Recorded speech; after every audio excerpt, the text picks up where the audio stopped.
শুধু ঘন্টার পর ঘন্টা এক্সারসাইজ করলে বা জিম করলেই হবে না, ডায়েটটা কিন্তু খুব ইম্পর্টেন্ট। আর ডায়েটের মধ্যে সব থেকে বেশি ইম্পর্টেন্ট হচ্ছে ম্যাক্রো সায়েন্স বা ম্যাক্রো রেশিও। যদি তোমার ডায়েটে ম্যাক্রোস ঠিকঠাক না থাকে তাহলে যত এক্সারসাইজ করো বডি তৈরি হবে না, ঠিক আছে। আজকে কথা বলবো ম্যাক্রো রেশিও বা macro science beginner versus advance Indian body বিল্ডারদের কিরকম হওয়া উচিত সেটাকে নিয়ে। দেখো, সবার প্রথমে বিগিনারদের কথা বলবো এবং তার সাথে সাথে অ্যাডভান্সদের কম্পেয়ার করবো, প্রোটিন, কার্বস এন্ড ফ্যাট। বিগিনার্সদের প্রোটিন বেশি দরকার পড়ে না, কেন? কারণ বিগিনার্সদের বডিতে এমপিএ সেন্সিটিভিটি হাই থাকে, যার কারণে 1.2 থেকে 1.6 gram protein per KG body ওয়েটে তাদের পার ডে রিকোয়ারমেন্ট হয়, ঠিক আছে। বাট অ্যাডভান্সদের কি হয়?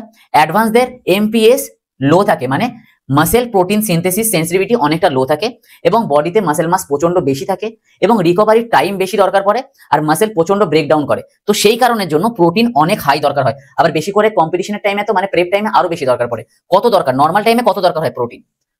1.8 থেকে 2.2 গ্রাম পার কেজি, ঠিক আছে। এবারে কথা বলবো কার্বসের ব্যাপারে। কার্বস বিগিনার্সদের অনেক বেশি দরকার হয়, কারণ বিগিনার্সদের যখন বিগিনার্সরা এক্সারসাইজ শুরু করে তারা অনেক কিছু নতুন শেখে, লার্নিং টাইম থাকে, লার্নিং ফেজ থাকে, তাই সেই কারণে তাদের এনার্জিটা অনেকটা বেশি দরকার হয়ে থাকে, তার জন্য কার্বস দরকার। এবং হাইপোট্রফির মেন ফিউল হচ্ছে কার্বস, আর কার্বস বেশি নিলে পাম্পটাও বেশি লাগে, আর প্রথম প্রথম কি হয়, কার্বসে মাসেল গ্রোথ হয়, তাই সেই কারণের জন্য বিগিনার্সদের কার্বস দরকার পড়ে তাদের টোটাল ক্যালোরির 50 থেকে 55%। কিন্তু অ্যাডভান্স বডি বিল্ডারদের অতটা দরকার পড়ে না, মডারেট কার্বস দরকার পড়ে, কারণ বেশি কার্বস নিলে তাদের বডিতে ফ্যাট স্টোর হতে থাকে। কত দরকার অ্যাডভান্সদের? 30 থেকে 35%।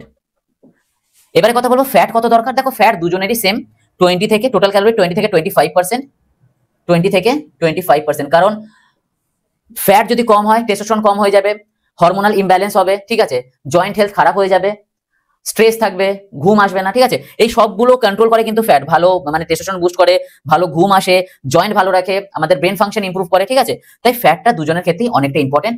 শুধু কম্পিটিশনের টাইমে অ্যাডভান্স বডি বিল্ডারদের ফ্যাটটা কম থাকে, বাদ বাকি নর্মাল টাইমে 20 থেকে 25% কিন্তু ফ্যাট দরকার। ওকে, সো এই ছিল ম্যাক্রো রেশিও। এবারে এই রেশিওটাকে পুরোপুরি ডায়েটে ফেলতে হবে। যদি তোমার ধরো 2000 ক্যালোরি হলো, 3000 ক্যালোরি হলো, যাই ক্যালোরি হোক, যেই ডায়েটই তুমি ফলো করো না কেন, এটা আমি যেটা বলছি সেটা কিন্তু মাসেল বিল্ডিং এর কথা। ওকে, তো যদি তোমার মাসেল বিল্ডিং এর ডায়েট 2000, 3000, 4000 যাই হবে, তো তার সাথে যদি তুমি বিগিনার্স হও এই ফর্মুলাটা ফেলো, যদি তুমি অ্যাডভান্স হও এই ফর্মুলাটা ফেলো। আর এরকম আরো সায়েন্স বেসড ভিডিও পেতে হলে হাইপোট্রফিয়াকে অবশ্যই ফলো করো। আর অনলাইন কোচিং এর জন্য আমার নাম্বার 6290346132, এই নাম্বারে আমার সাথে তোমরা যোগাযোগ করতে পারো। Thank you so much.